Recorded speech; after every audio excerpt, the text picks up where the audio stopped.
Hi everyone, welcome back to The Fixture presented by Women's ICC. I'm your host Megan Reyes and I'm a freelance social media strategist and content creator in sports. As always, I'm sharing with you each week's top news and stories in women's soccer. In this episode, we're recapping last weekend's top matches, previewing upcoming cups, and more. Let's get started.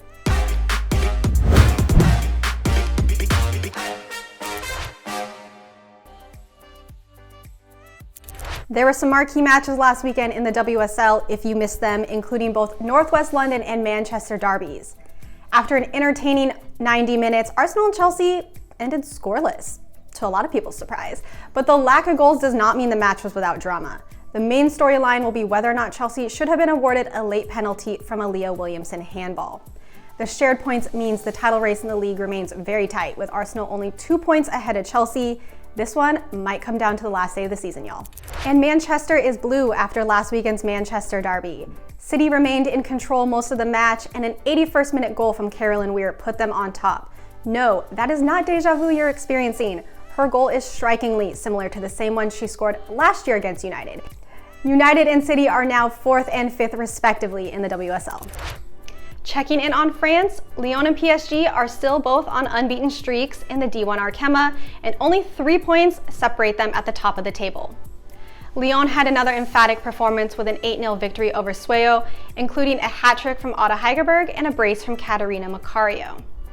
PSG's 3 points came from a 5-0 victory over Dijon, and PSG's Marie-Antoinette Katoto last week became the club's all-time leading goal scorer.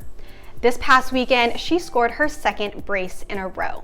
Marie has 135 goals with the club. She's only 23 years old. Marie, congratulations. Here are your flowers. You absolutely deserve them. And lastly, Barcelona continued to be a dominant force in the top flight of women's football in Spain and possibly the world.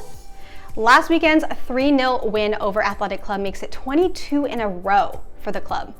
22 in a row, no losses, no draws. Their last draw dates all the way back to April 2021 when they drew with PSG in the Champions League semi-final. They have a 119 goal differential and show no signs of letting up anytime soon. Are Barcelona the best women's football team in the world? I think it's a resounding yes. We also have 2 exciting cups coming up this week for us to preview. She Believes Cup kicks off tomorrow with Iceland, New Zealand, and United States, Czech Republic. Lindsay Horan was ruled out of the tournament last week with a knee injury, so she will be replaced in the midfield by Jalen Howell. Abby Dahlkemper is also out with a back injury, so rising star Trinity Rodman will be taking her place on the roster. The loss of the 2 veterans should not be too much of a concern for the US and just creates more opportunity for the newer talent to get meaningful minutes in ahead of next year's World Cup. We are also being blessed with another cup this week, the inaugural Arnold Clark Cup. Try and say that 10, Arnold Clark Cup. The new tournament features England, Canada, Germany, and Spain, and the rosters are jam-packed with names from top clubs across women's football, including Lucy Bronze, Ellen White, Fran Kirby, Jenny Hermoso, and Ballon d'Or winner and best FIFA women's player Alexia Putellas. The cup kicks off tomorrow with Germany, Spain, and England, Canada. Okay, y'all, it's that time once again for Tweet of the Week, and none of you have helped me come up with a better name for this segment. My mind has been heavy on the Winter Olympics lately, so for this week, we are doing a soccer and winter sports crossover. Alex Morgan showed her love with this tweet for Together co-founder and churro aficionado Chloe Kim to celebrate Chloe's 2nd gold medal in the women's halfpipe. Congratulations, Chloe, for bringing home another gold medal for the United States, and maybe all football players should take a page out of her book and try churros before a big match.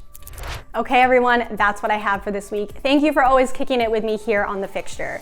Be sure to follow us on social media at ICC Women on Twitter and Instagram, and International Champions Cup on Facebook. You can find me on Twitter and Instagram at Meg Reyes_. See you next week.